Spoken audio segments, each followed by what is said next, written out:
welcome to Mock the Week. I'm Dara O'Brien. Joining me this week are Andy Parsons, Andy Osho and Jack Whitehall, Chris Addison, Hugh Dennis and Carl Donnelly.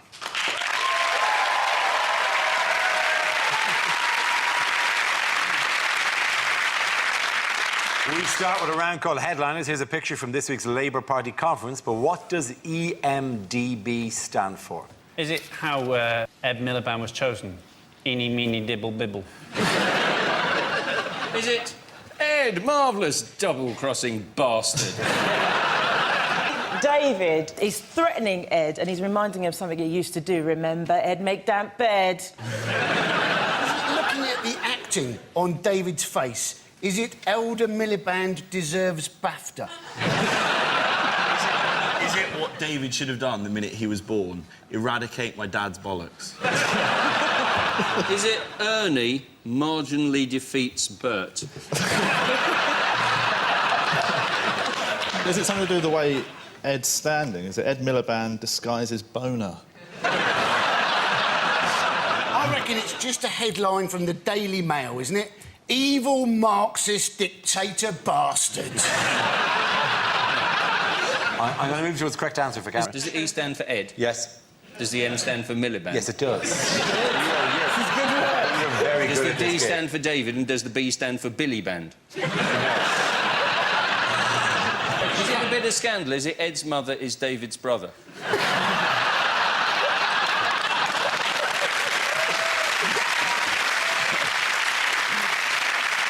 Is it Ed Miliband defeats brother? It is indeed. Thank you very much. Yes, the answer I was looking for was Ed Miliband defeats brother. This is the news that Ed Miliband has become the new leader of the Labour Party after a nail-biting build-up at the party's conference in Manchester. Ed narrowly defeated his elder brother and clear favourite David in one of the biggest upsets in recent British political history. Don't you think it was really weird? Because in his acceptance speech, Ed Miliband said, "Never in my wildest imagination did I think I would become leader of this party." And you think, why did he stand then? He must have had a sort of vague idea it was a possibility. He must understand how election... If we want a leader who doesn't understand how elections work, we might as well send a passport to Robert Mugabe. They're trying to encourage him to actually, you know, state where he is. Is he Blairite? Is he Brownite? Yeah. And the thing is, he's saying he's his own man, but Milibandite, it doesn't really sound like a political philosophy, does it? Sounds more like a strong adhesive, you know? Don't use glue, use Milibandite. So they glue him to the back of the wall and the party conference and slowly lower the wall forward. Is that falling? Milibandite is perfect. He has the look of somebody on The Apprentice. Ever since it's been announced that he's the leader, he's got this look on his face of, oh, no, I didn't mean that to happen. When he stood up to give his leader's speech, I genuinely thought he was going to start by going, am I being punked? He looks like Beaker out of the Muppets. I love him. Yeah, it's all me with him. Because they look quite similar, but not similar enough to, like... Because if they looked a little bit more similar, they could do that stuff that they did in Parent Trap, where they could pretend to be each other. It's like, turn up. Like, David would turn up and be like, oh, it's Ed, isn't it? Yeah, it's Ed. So I'll go do my speech now. Africa, schmafrica. What about gays? And then he'd be fine. It's a great plan. It's one of the best plans I've ever heard. Turn up and deliver Africa, schmafrica. What about the gays? It's Africa, schmafrica speech. The famous I have a schmadreen. What factor allowed Ed to narrowly defeat his brother in this? Well, this is supposed to be the unions. Yes. The annoying thing now is that the papers are calling him Red Ed. If you read the Daily Mail, they say, who has been dubbed Red Ed? Yeah, by you. They're calling him Red Ed partly because he's got left-wing policies, yes, but mainly because it rhymes with Ed. Yes. That is It's most unfortunate, of it. yeah. You know, there are lots of things that rhyme with Ed. He is in a bit of trouble, isn't he? Because if he does move slightly to the right, then it'll be right said Ed, you know? He gets married, wed Ed, you know? He wakes up with a bad hair day, bedhead, you know? It's just going to go on and on. I like the fact as well, all the newspapers made a big thing of saying, oh, their policies are very different, even though they're brothers. I thought it'd be quite cool if there was more political brothers that just came out of the woodwork. It's like, oh, yeah, hello, I'm Colin Mugabe, and my favourite festival is Glastonbury, because I love anything that is run by a rich white farmer. To make up for the sibling rivalry, though, didn't Ed say he'd give David any job he wanted? But that leaves it open from just... Could he get revenge by just making up a job? He'd ask you like this shadow Mac Daddy of the Exchequer or something. Anything he wanted. Surely if he goes, I'll give you any job you want, how about leader of the Labour Party? David's hand gestures during his speech. He gave a speech the next day where he was talking about Ed all the time, but there was a camera focused on his hands, and he was going, the thing about Ed, we have to work together. Quite extraordinary. And he kept referring to him as special over and over again. Ed is a special person. He might as well have winked. I think we know what I mean. And his wife, and references to his poor partner, who was upset, obviously, because her husband had lost out in his dream, but kept going on about how upset she was, and she was a violinist. She was upset, and she was a violinist. These two facts were in every piece, as if she spent 4 days fiddling furiously. Coming off it. Yes. Twang, twang, sort of one string. The first poll that came out after he was elected leader had Labour slightly ahead. Pollsters are constantly bringing things out all the time. Who are you going to vote for? They're nagging. Did we not tell you who we're going to vote? I'm pretty sure we told you who we will vote for and then voted for them. Stop asking us. Pollsters, they're like opticians, pollsters. It's just, and now, and now, and now.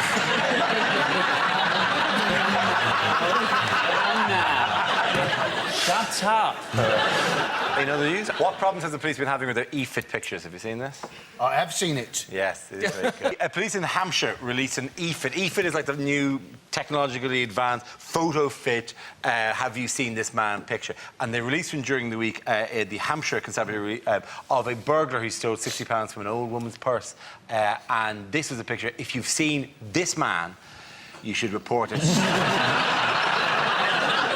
And people came out with the police saying it was the police's fault. It's clearly the witness who had no green, no definitely green. His hair was... Right, so he looks like Jimmy White, but with a green, like a Shrek wig.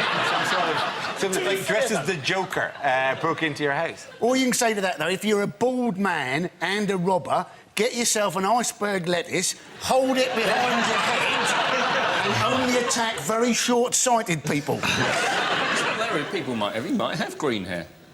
Yeah, I know, but you wouldn't presume it's easy enough to trap someone with green hair. Oh, yeah, you want green hair Dave. Yeah, he was... He for his movements last night. It looks like the outcome if Keith Harris had sex with Orville.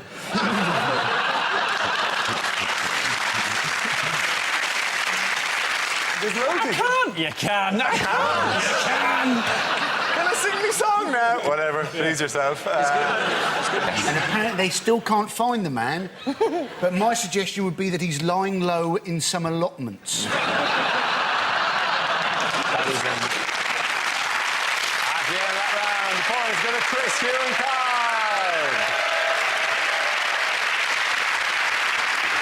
Our next round is called Newsreel. We play in a recent piece of footage featuring people in the news and ask Hugh to suggest what might be being said. This week's clip features the royal family. Oh, I hate looking at houses. Yes, well, hopefully this next property will really float your boat, Your Majesty. It's difficult downsizing, but the owner may take an offer. It's been on the market since 1584. It's damp and it's got no roof. Oh, what a waste of a morning. I could be shooting an osprey. Did you know, by the way, you've got a meringue on your head? Oh, look, there's a goat. Oh, that makes me feel peckish. Where are we staying? In the Premier Inn. Could you have that delivered to the Premier Inn? Room 256. Oh, and a shed load of pita bread. Thank you.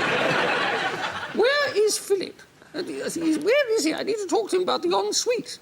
I think you may be talking to a man about a goat, Your Majesty. Oh, for God's sake, not again. So anyway, tell me about this castle. Does it have a dungeon? We need somewhere to keep Fergie.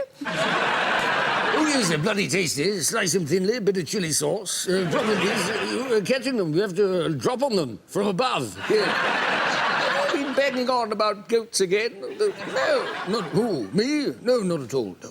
Do you like goats? Oh, my God, there's another one. They're everywhere. They're like Albanians. Yes. Oh, goodbye, everyone. Sorry about my husband. Do you like the property? Well, I don't know. Have you asked them the question? Go on, ask them the question, please. Do I have to? Oh, all right. Is it near a kebab shop?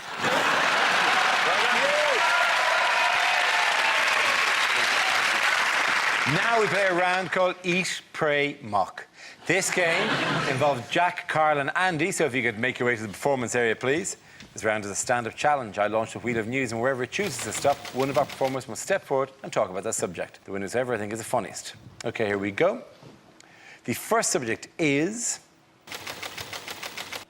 food. Who wants to come in on that? I'll have that. Carl. I eat a lot of fast food. My favourite is actually Subway sandwiches. I don't know if anyone's been, but basically the thing that annoys me about it is I don't personally think it should take 3 people to make you a sandwich. If you've ever been, basically every time you pop in, you order food, a relay race kicks off. Where one guy gets your bread of choice out, cuts it, and then thinks, I can't carry on here. He then passes it to his friend in the middle, who puts your fillings of choice in, who again thinks that'll do me at this juncture. And the final guy, he wraps it up and charges you. Now, it's not that hard to make a sandwich. I managed quite well at home on my own. I've never been halfway through making a sandwich and suddenly thought, I need some backup. I actually had a strange event happen to me in a Subway where I went into one. I was the only person in the shop. I got to the counter and the guy went, how can I help you? I went, I'd have a 6-inch meatball marinara, please. At which point the guy broke the news to me. Sorry, mate, we're out of bread at the moment. What? Well, shut the shop then, right? What did he expect me to order at that point that warranted his question? Like, I was walking past thinking, do you know what I need right now? A cup of sweet corn. But what annoyed me even more was the fact that he didn't open with the no bread. If you work in a sandwich shop and you run out of bread, that's all you say. You don't even let people get through the door before you go, no bread! Right? And he let me say the full name of my sandwich. As well as going to go, yeah, can I have a 6-inch meatball marinara? But rather than bread, I've got a plan, right? I'm going to walk along the front of the counter here with my mouth open. You just chuck the meatballs in as I... OK, let's spin the wheel again. The subject is identity. Who wants to come in that? I will. Well, yeah, so being Nigerian, that is the identity I most probably associate myself with. I've been a Nigerian a long time. One of the things that I love that Nigerian women do, it seems to be in our DNA, and that's to point with our lips for some reason. Like that. I don't know why, and it's not because our hands are full or anything. And also, when you get really good at it, you can talk at the same time. So I've seen my mum just go, take this one and put it over here. I love it.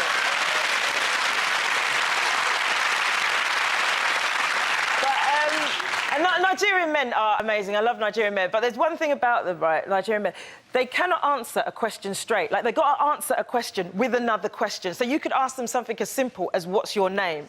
And they'll be like, hey, come on now. What do you need to know my name for? You're like, well, it's standard procedure for a passport application. I don't make the rules. I hate my passport photo. I look like I've been caught in a lay-by with Hugh Grant.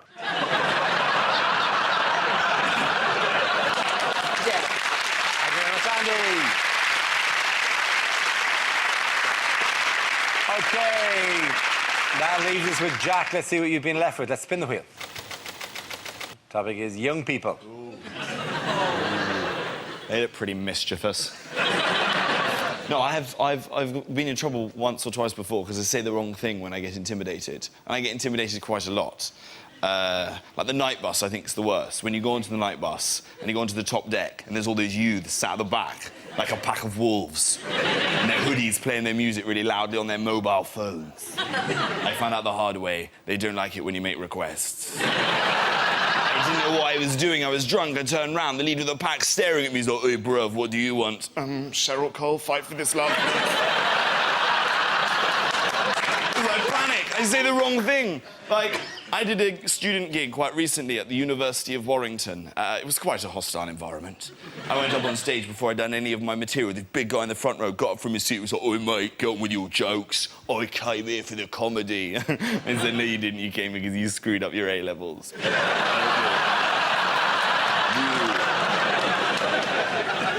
I think it's something I get from my parents, because my parents are very confrontational.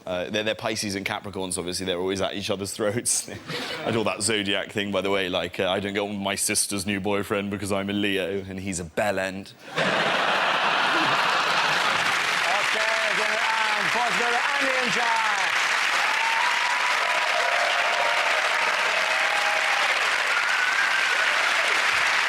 Our next round is called If This Is the Answer, What is the Question? On the board are 6 categories. Carl, which category would you like? Sports, please. OK, your category is sport, and the answer is 7 years. What is the question? Is it how long would Chris Moyles have to not be paid for before I gave a shit?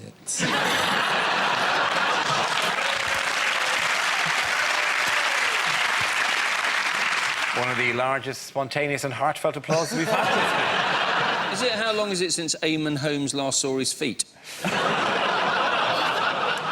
Whereas the audience can't turn. No, they don't.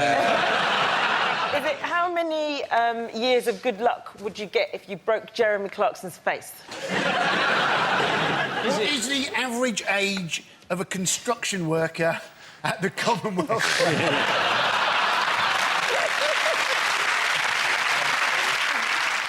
Is it after how long would the Chilean miners decide that it's not gay if it happens underground? Is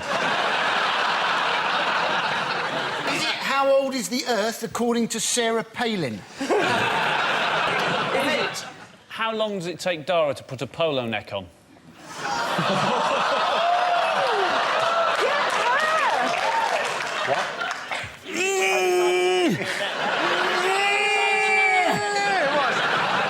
What is the longest recorded phone call between my wife and her mother? Is it how many of my school years were spent being called Screech from Saved by the Bell? How long does it take the idiot in front of you to use the self-checkout? Self-checkout, I love that. Is it...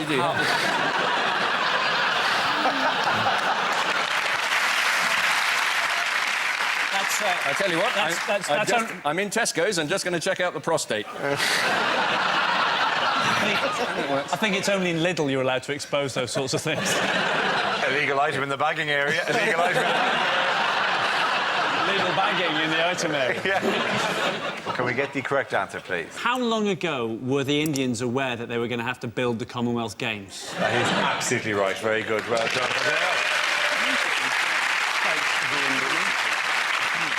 Yes, the question I was looking for was how much time has Delhi had to prepare for the crisis-hit Commonwealth Games, which reports claim are still not ready. The city won the right to host the Games in 2003, but the build-up to the event has been plagued by fears that facilities and accommodation might not be complete on time and to a safe standard. So what's been going wrong? Well, the ceiling of the weightlifting area collapsed. I mean, that's fantastic, isn't it? And there he is. He's holding up 200 kilograms and the roof! That is, yes, that's one of them. Anything else, go? People were making the distinction between filth and excrement. That's not a reassuring distinction to make, is it? Is that excrement? My bed is bobbing around and don't worry, mate, that's just filth. Oh, fine. Wait for you when it's time to swim to the venue. It was a combination of basically exposed wiring and flooding. And that's probably not a great combination, is it? A man has jumped further than any human in history by merely trying to turn on his bathroom. Philip Sado claimed in an interview that he's not going because of the safety precautions. But I read afterwards he's from Hackney. Collapsing buildings are going to be good for world records. Nothing will make you run quicker than thinking the main stand is about to come on your head. A lot of athletes are incredibly wussy about the accommodation. The Australians, a lot of Australians aren't going. So an Australian, you'd think, you know, I've wrestled crocs, I've been bitten by a shark, but oh no, it's badly grouted. I think the fear isn't bad grouting, it's dengue fever from stagnant water pools. And to be fair now, because this is the hockey training ground that they have at the moment. Well, that's a fair... You gotta be, even for a hockey pitch, that's a lot of stagnant water and metal poles. I think an outbreak of mosquitoes is going to make it quite exciting viewing, though, isn't it? Watching all the runners running along like this. You know, the hop, skip and slap's going to be absolutely fantastic. It'll be very difficult for deaf people watching because all the guys out there interpreting. I think deaf people don't need that much interpretation on a race. I think they can generally spot. They have to go really fast. Yeah. Oh, there's a marathon today. I went to India. I was quite shocked, actually. by the stuff because when you go out, you find out you have to eat with one hand and wipe your bum with the other hand. And I was nervous that I'd forget which one was used for which. But I'm sensible, Dara, so I used cutlery. But after a while, it really began to hurt my bum.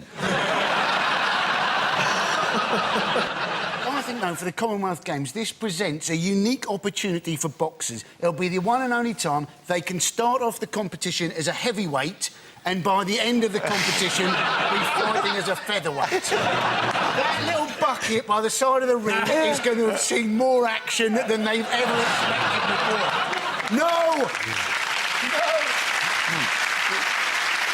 Did you do what they had removed from one of the rooms in the Athletes' Village? A snake. A snake, a cobra, was in one of the bedrooms in South Africa. And they said, I don't know why you're worried. We gave you a basket and a small horn. You could play the horn and the cobra would go back into the basket. A cobra! Like, that's a valid safety complaint, surely. But it's a double whammy as well. You get bitten by a cobra, they give you an anti-venom, and then they disqualify you for having an illegal substance in your bloodstream. What animals have been brought in? Camels. No, not camels, no. Penguins. Not penguins. Bears. No, monkeys. Is it a narwhal? It's not a narwhal. Stop naming random animals, right? Is it a muskrat? It's not a muskrat. I've a already said rumour. the word monkeys while you carried on naming it. monkeys? It's monkeys. Well done, yeah. It is monkeys. Trained monkeys have been brought in. Langur monkeys are called. And what are they there to do? Move in sofas. Yeah. No. Sell T-shirts. No, they're there to stop other monkeys getting into the... They're monkey bouncers. They are monkey monkey bouncers. They got a bouncers. list of other monkeys. Your species isn't down, you're not coming in. Sorry. Why aren't they wearing... And if you don't back away, I will fling shit at you, all right? Because the plumbing's rubbish. They're there to test in case the baths are too hot. If they get in and they go... It could be neither, to be honest. I was trying to think of what is the worst event, right, to do if you've got the shits, right? And I thought weightlifting, that has got to be the worst, isn't it? You know, you push up, the whole idea that every action has an equal and opposite reaction. At the end of that round, the points go to Jack, Andy and Andy! Now we come to scenes we'd like to see, so if everyone can make their way over to the performance area, please. I'll read out this week's topics and then we'll see what our panelists can come up with. OK, here we go. The first subject is unlikely things to hear in a quiz show. Well, welcome to Junior Mastermind, our annual competition to find the best nerdy, specky, knobby no-mates in Britain. 2010. We asked 100 people, name something you eat with a spoon. And the top answer was, piss off, I'm busy.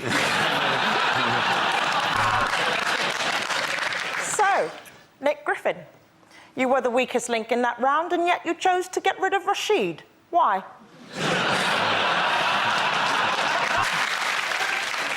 And on tonight's Family Fortunes, we're joined by the Fritzels and the Wests. So, Noel, your soul for a resurrected career. Deal or no deal? Ooh, this one has really stumped Steve from the Eggheads. The question was, what is it like to have sex with a woman?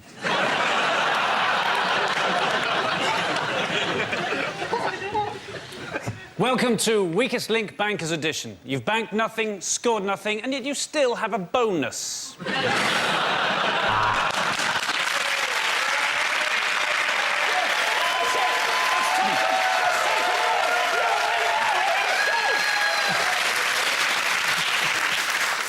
You have one lifeline left. That's calling your country's government to see whether they will accept our demands. We asked 100 people, where is the G-spot? You've given us your answer. If it's up there, love, I'll give you the money myself.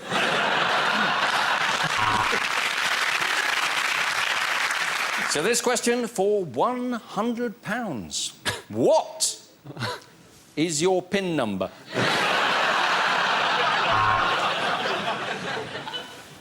60 quid for half a gram of coke. Deal or no deal? Deal.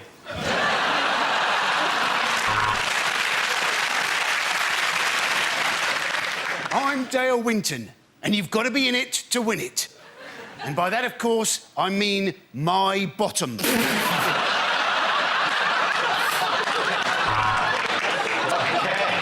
next topic is lines you wouldn't hear in an action movie. Right, I know what you're thinking. Did he fire 6 shots or just 5? To be honest, in all the kerfuffle, I've kind of lost count myself. Thoughts? Seeing as how this is the .44 Magnum, which is the most powerful shotgun in the world, could blow your head clean off, you've got to ask yourself, what am I like?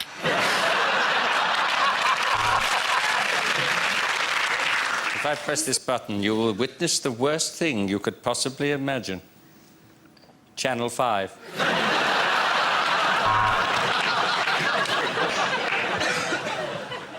I know you're mad, Max, but getting drunk and blaming everything on the Jews isn't going to help.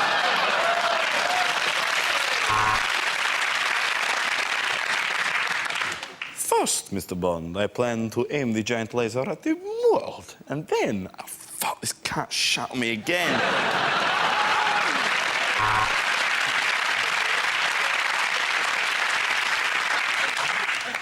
OK, men, this is the plan. We tunnel under the wire, we make a dash for Blighty, and hopefully we'll never, ever have to compete in the Commonwealth Games again. I want your clothes, your boots, and your unicycle.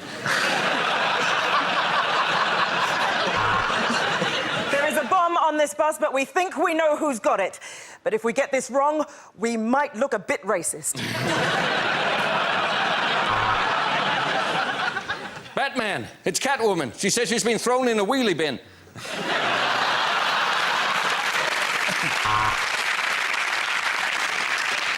They beat him, they kicked him, they shot him, they left him for dead.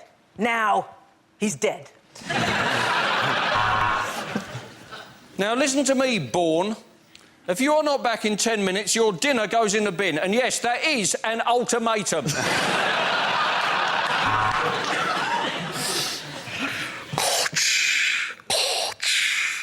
Luke, I am your father. Really? You're black.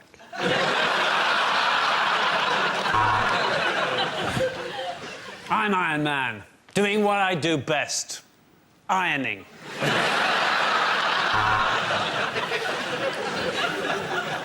Which box do I put it in? Terminator 5, Recycling Day.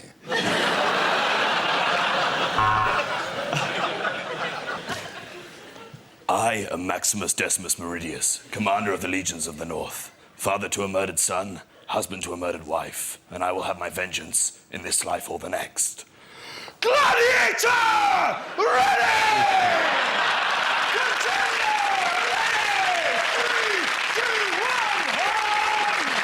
At the end of that round, the points go to Jack, Andy and Andy!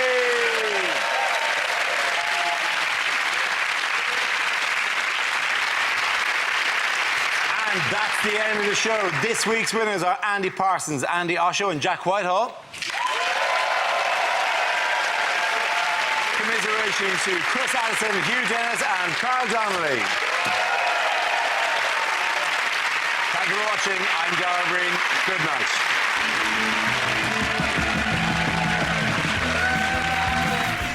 Dappy from N-Dubs or Terry Nutkins? Who would you choose to be the leader of the pack? Whacked out comedy The King is Dead on BBC 3 now. And tomorrow night here on BBC 2, Stephen Fry gives his ever so eloquent all on The Rob Brydon Show. That's at 10.